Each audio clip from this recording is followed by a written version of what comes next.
संतान कभी कभी ये भूल जाते हैं कि अपराध का दंड केवल उसी तक सीमित नहीं रहती, उसके माता पिता को भी भोगना पड़ता है।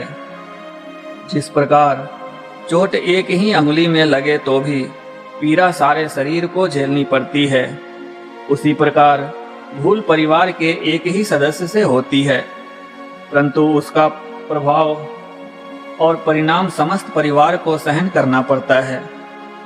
मित्रों, आप सभी को एक बार फिर से हमारे चैनल पूर्वजों का ज्ञान पर स्वागत है। मित्रों, आज हम जानेंगे कर्म रहस्य क्या है और हमें कैसे समाज में रहना चाहिए। तो आइए स्वामी विवेकानंद जी का प्रेरित रहस्य जानते हैं और समझते हैं। दूसरों की शारीरिक आवश्यकताओं को पूरी करके उनकी सहायता करना महान कर्म अवश्य है, परंतु अभाव की मात्रा जितनी अधिक रहती है तथा सहायता या उपकार उतनी अधिक दूर तक अपना असर कर सकता है, उसी मात्रा में वह उपकार भी उच्चतर होता है। यदि एक मनुष्य के अभाव 1 घंटे के लिए हटाए जा सके तो यह उसकी सहायता आवश्यक है, और यदि 1 साल के लिए हटाए जा सके तो उससे भी अधिक सहायता है। पर यदि उसके अभाव सदा के लिए दूर कर दिए जाए तो सचमुच वह उसके लिए सबसे अधिक सहायता होगी। केवल आध्यात्मिक ज्ञान ही ऐसा है जो हमारे दुखों को सदा के लिए नष्ट कर सकता है। अन्य किसी प्रकार के शान से तो हमारी आवश्यकताओं की पूर्ति केवल अल्प समय के लिए ही हो सकती है। केवल आत्म विषयक ज्ञान द्वारा ही हमारी अभाव वृत्ति तक का सदा के लिए अंत हो सकता है। अतः यों किसी मनुष्य की आध्यात्मिक सहायता करना ही उसकी सबसे बड़ी सहायता करना है, और जो मनुष्य को परमार्थिक ज्ञान दे सकता है वही मानव समाज का सबसे बड़ा हितैषी है। हम देखते भी हैं कि जिस व्यक्ति ने मनुष्य को आध्यात्मिक सहायता की है वे ही वास्तव में महान शक्तिशाली थे। कारण यह है कि आध्यात्मिकता ही हमारे जीवन के समस्त कृत्यों का सच्चा आधार है। आध्यात्मिक शक्तिशाली पुरुष चाहे तो किसी भी विषय में क्षमता संपन्न हो सकता है, और जब तक मनुष्य में आध्यात्मिक बल नहीं आता तब तक उसकी भौतिक आवश्यकताएं भी तो भली भांति तृप्त नहीं होती। आध्यात्मिक सहायता से नीचे है बौद्धिक विकास में सहायता करना, पर साथ ही ज्ञान दान भोजन तथा वस्त्र के दान से कहीं श्रेष्ठ है। इतना ही नहीं वरन प्राण दान से भी उच्च है, क्योंकि शान ही मनुष्य का प्रकृत जीवन है, अज्ञान ही मृत्यु है। और ज्ञान जीवन, यदि जीवन अंधकारमय है और अज्ञान तथा कलेश में बीतता है तो वास्तव में ऐसे जीवन का मूल्य कुछ भी नहीं है। शान दान से नीचे है, शारीरिक सहायता का दान। अतः हमारे सम्मुख जब दूसरों की सहायता का प्रश्न उपस्थित हो तो हमें इस मूल धारणा से सदा बचे रहने का प्रयत्न करना चाहिए कि शारीरिक सहायता ही एकमात्र सहायता है। वास्तव में शारीरिक सहायता तो सब सहायता में केवल अंतिम ही नहीं वरन निम्नतम श्रेणी की भी है, क्योंकि इसके द्वारा चिर तृप्ति नहीं हो सकती। भूखे रहने से जो कष्ट होता है उसका परिहार भोजन कर लेने से ही हो जाता है, परंतु वह भूख पुनः लौट आती है। हमारे क्लेशों का अंत तो केवल तभी हो सकता है जब हम तृप्त होकर सब प्रकार के अभावों से परे हो जाएं। तब झूठ हमें पीड़ित नहीं कर सकती और ना कोई क्लेश अथवा दुख ही हमें विचलित कर सकता है। अतः यों जो सहायता हमें आध्यात्मिक बल देती है वह सर्वश्रेष्ठ है। उससे नीचे है बौद्धिक अथवा मानसिक सहायता, और सबसे नीचे है शारीरिक सहायता का स्थान। केवल शारीरिक सहायता द्वारा ही संसार के दुखों से छुटकारा नहीं हो सकता। जब तक मनुष्य का स्वभाव ही परिवर्तित नहीं हो जाता तब तक ये शारीरिक आवश्यकताएं सदा बनी ही रहेगी और बल स्वरूप कलेशों का सदैव अनुभव भी होता रहेगा। इतनी भी शारीरिक सहायता उनका पूर्ण उपचार नहीं कर सकती। इस दुख समस्या की केवल एक ही मीमांसा है और वह है समस्त मानव जाति को पवित्र कर देना।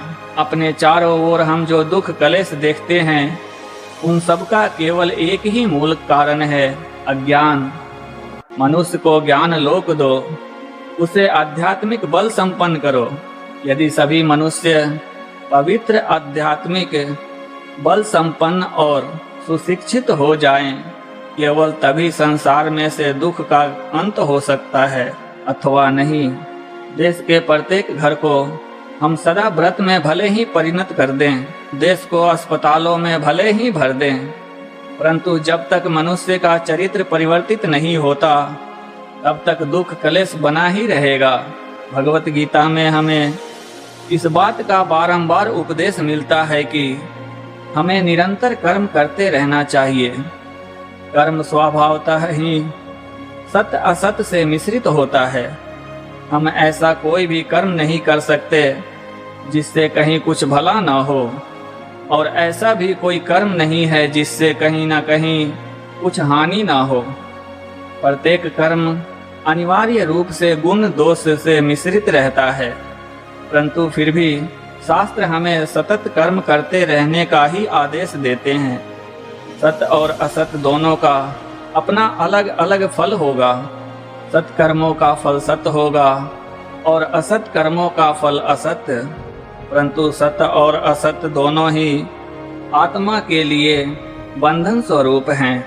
इस संबंध में गीता का कथन है कि यदि हम अपने कर्मों में आसक्त ना हो तो हमारी आत्मा पर किसी प्रकार का बंधन नहीं पड़ सकता। अब हम देखेंगे कि कर्मों में अनासक्ति का तात्पर्य क्या है।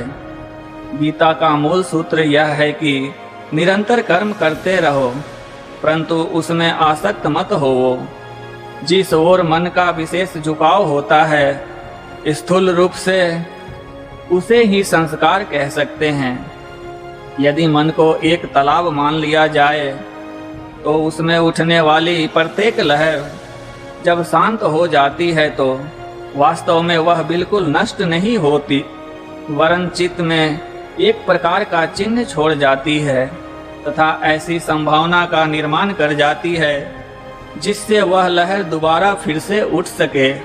इस चिन्ह तथा इस लहर के फिर से उठने की संभावना को मिलाकर हम संस्कार कह सकते हैं। हमारा प्रत्येक कार्य, हमारा प्रत्येक अंग संचालन, हमारा प्रत्येक विचार हमारे चित्त पर इसी प्रकार का एक संस्कार छोड़ जाता है। और यद्यपि ये संस्कार ऊपरी दृष्टि से स्पष्ट ना हो, यथापि ये अज्ञात रूप से अंदर ही अंदर कार्य करने में विशेष प्रबल होते हैं। हम प्रति मुहूर्त जो कुछ हैं वह इन संस्कारों के समुदायों द्वारा ही नियमित होता है। मैं इस मुहूर्त में जो कुछ हूँ वह मेरे अतीत जीवन के समस्त संस्कारों का प्रभाव है। इसे ही प्रकृत दृष्टि से चरित्र कह सकते हैं, और प्रत्येक मनुष्य का चरित्र इन संस्कारों की समष्टि द्वारा ही नियमित होता है। यदि शुभ संस्कार का प्राबल्य रहे तो मनुष्य का चरित्र अच्छा होता है, और यदि अशुभ संस्कारों का हो तो बुरा। यदि एक मनुष्य निरंतर बुरे शब्द सुनता रहे, बुरे विचार सोचता रहे, बुरे कर्म करता रहे तो उसका मन भी बुरे संस्कारों से पूर्ण हो जाएगा, और बिना उसके जाने ही वे संस्कार उसके समस्त विचारों तथा कार्यों पर अपना प्रभाव डाल देंगे। असल में ये बुरे संस्कार व्यक्ति के कार्य भी बुरे होंगे। असल में ये बुरे संस्कार निरंतर अपना कार्य करते रहते हैं।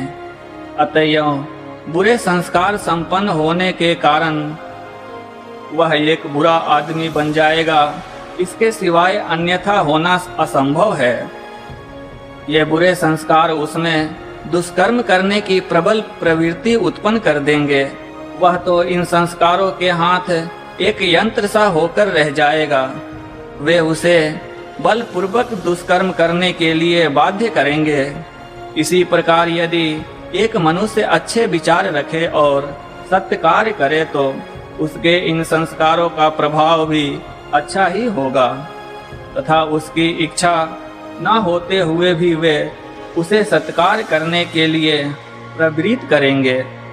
जब मनुष्य इतने सत्कार एवं सत्चिंतन कर चुकता है कि उसकी इच्छा न होते हुए भी उसमें सत्कार करने की इन सब संस्कारों की समष्टि स्वरूप उसका मन उसे एक अनिवार्य प्रवृत्ति उत्पन्न हो जाती है, तब फिर यदि वह दुष्कर्म करना भी चाहे तो इन सब संस्कारों की समष्टि स्वरूप उसका मन उसे ऐसा करने से फौरन रोक देगा। इतना ही नहीं, वरन उसके ये संस्कार उसे उस मार्ग पर से हटा देंगे। तब वह अपने संस्कारों के हाथ एक कठपुतली जैसा हो जाएगा। जब ऐसी स्थिति हो जाती है तभी उस मनुष्य का चरित्र गठित कहलाता है। इस जानकारी को सभी बंधुओं तक अग्रेसित अवश्य करें। सभी के लिए प्रार्थना, सभी के लिए मंगल कामना। आज के लिए बस इतना ही। ओम नमः शिवाय।